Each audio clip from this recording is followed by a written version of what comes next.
Hello, fellow car enthusiasts. This is Rehan the Car Geek, and I'm coming at you with a special video. Hot Wheels Highway 35, a video game that is near and dear to all of our hearts, especially mine.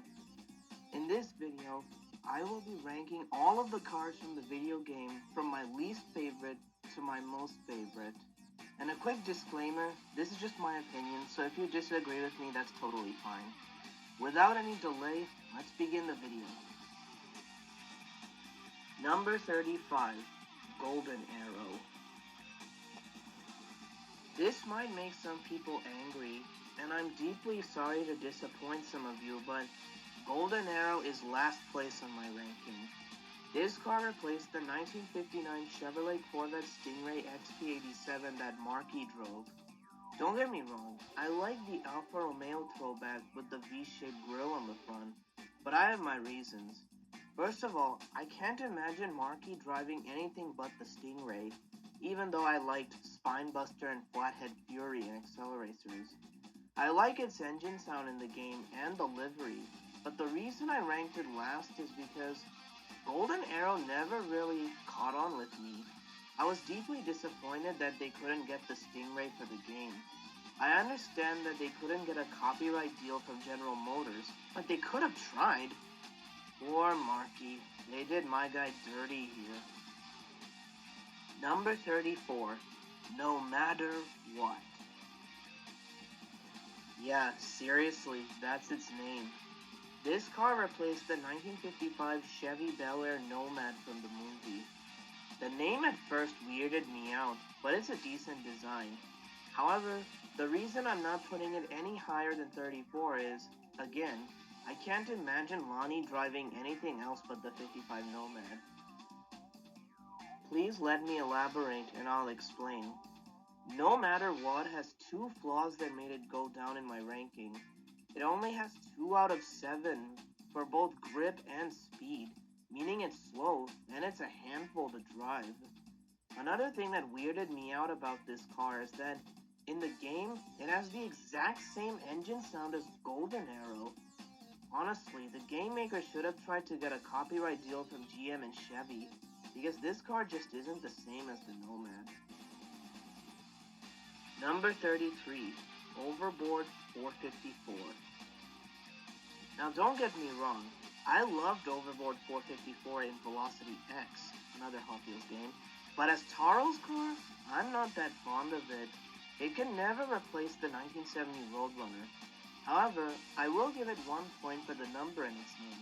You may be wondering, oh Rehan, why are you praising a number of all things?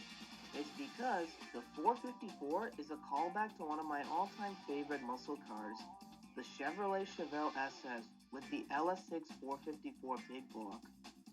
Back to Overboard 454, I like it, but again, it's just wrong to make it Taro's car. This is another example of copyright restrictions, since they couldn't get a deal with Chrysler. One other thing that brings Overboard 454 down for me is that the engine sound in the game is not as good sounding as the other cars, which I'll get to later. I like the Scorchers livery on this car, but the Roadrunner outshines it for me. Number 32, 40-something. Yet another car with a weird name.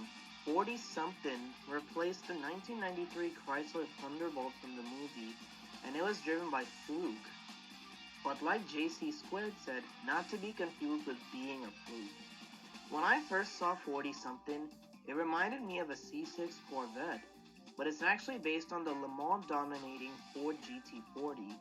I like the color scheme on 40-something, but I'm going to explain why it's in the bottom half. 40-something is not the best car in the game. It's not that quick, and as I wrote here, there's not much grip. That means driving 40-something will be like trying to fight an alligator. I'll give 40-something credit for one thing. The color looks so breathtaking, with the Wave Rippers decals and the Highway 35 logo on the hood. Sadly, the paint job is not enough, so I am so sorry to any 40-something fans out there, but it's 32nd place.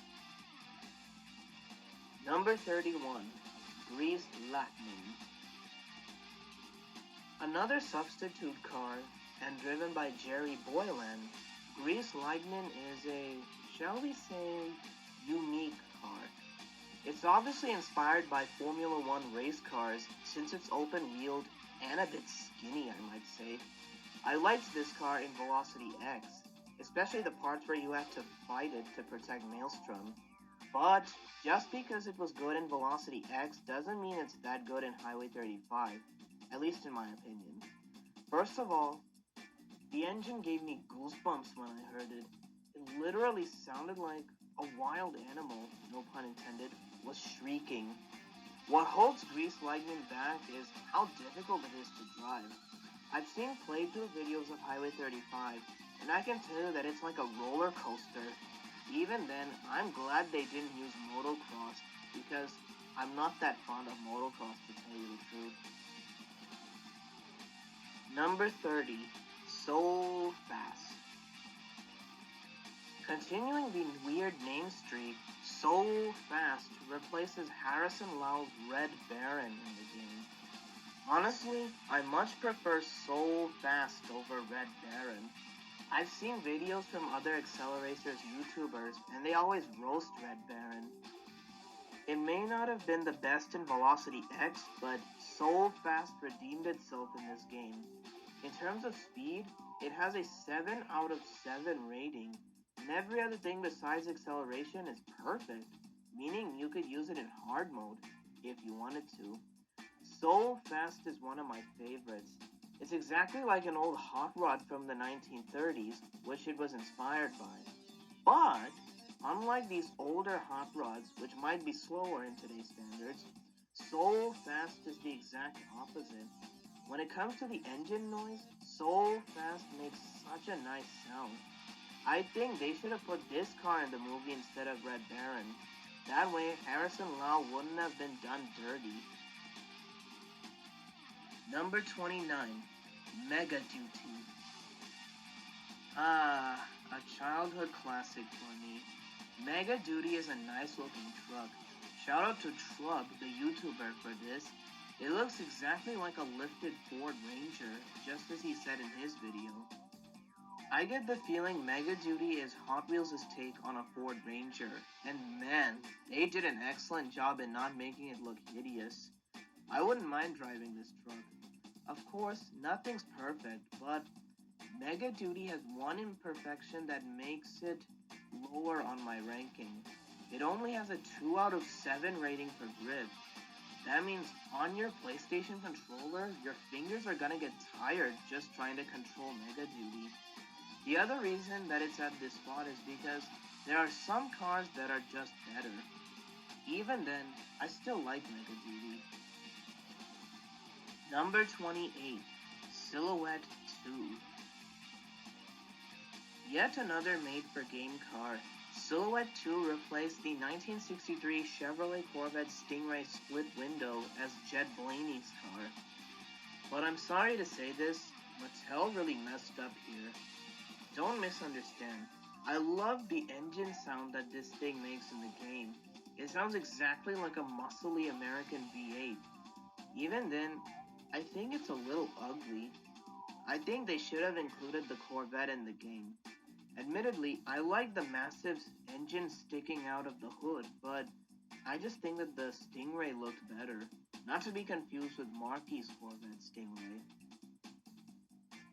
Number 27, Maelstrom. A rather unique design. I first saw Maelstrom in Velocity X and grew a liking for it. Maelstrom replaced the 1957 Ford Thunderbird driven by Everest. I'm not gonna say Maelstrom should have been left in the dust. Not just because I like classic cars like the Thunderbird, but also Maelstrom has its own type of coolness. Maelstrom looks so awesome in this matte gray with the fire decals on the red windows. It makes it look sinister. However, Maelstrom isn't going higher on my list. As much as I want to rate it higher, the lack of speed and grip that this car has in the game just left me scratching my head, so it's at number 27. Number 26, Pony Up. Replacing Maximo's IROC Pontiac Firebird, Pony Up is a stunning and futuristic take on a muscle car. I've always been a huge fan of it. Pony Up was inspired by the then-new SN95 Ford Mustang, but as I mentioned, it was given a futuristic take. I don't know if I like the Firebird or Pony Up, since they both look awesome. Like Mega Duty, the grip holds Pony Up back, since a car is hard to drive without any grip. But do I hate Pony Up? Absolutely no. Number 25, Super Tune.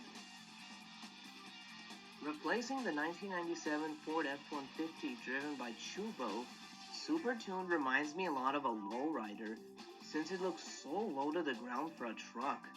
I like how Super Tune looks. It reminds me of a Dodge Ram SRT-10, although I'm not sure if Super Tune was inspired by the SRT-10. Even then, I love it. I much prefer this over the F-150.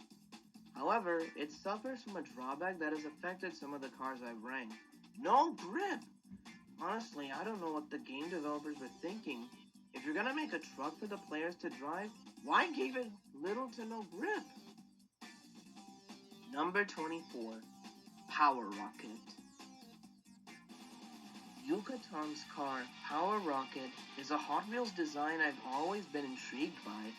It looks like a Le Mans race car, but at the same time, it looks like a rocket ship, hence its name. When I first heard its engine in the game, I'm not gonna lie, I got goosebumps on both of my arms, just like with Grease Lightning. To me, Power Rocket sounded like a straight-pipe Lamborghini Gallardo, since it had the shriek of a naturally aspirated V10.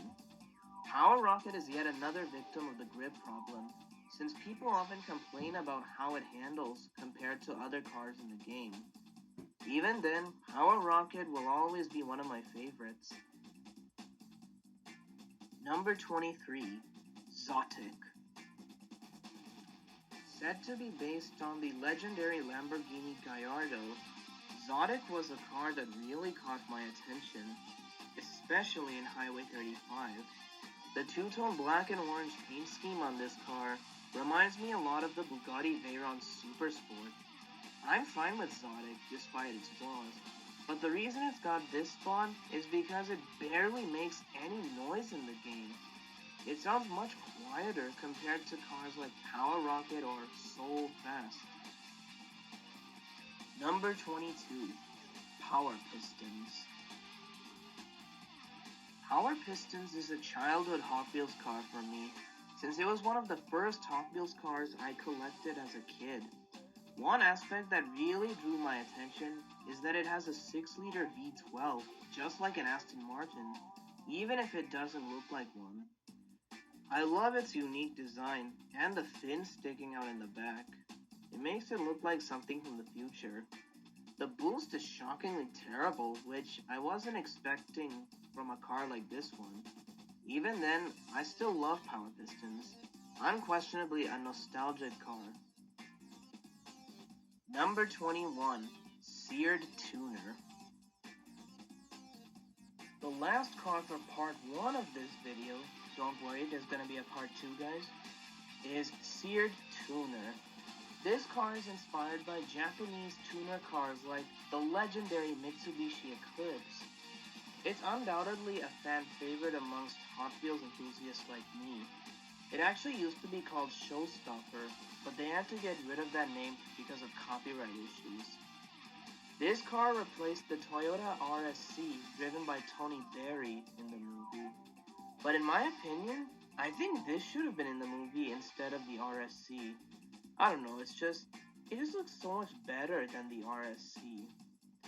But what do you guys think? Should Seared Tuner have been in the film? Comment down below. But what made me rank Seared Tuner here? Well, I love it, but it just narrowly missed the top 20, which I will get to next time. And with the ranking of Seared Tuner, part 1 of this video is over. Thank you all so much for watching.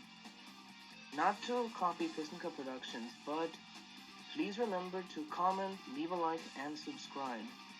Also, these cars that I've mentioned so far, let me know what would you rank them as from your least favorite to your most favorite out of all these cars. That's it for now. Peace out, guys.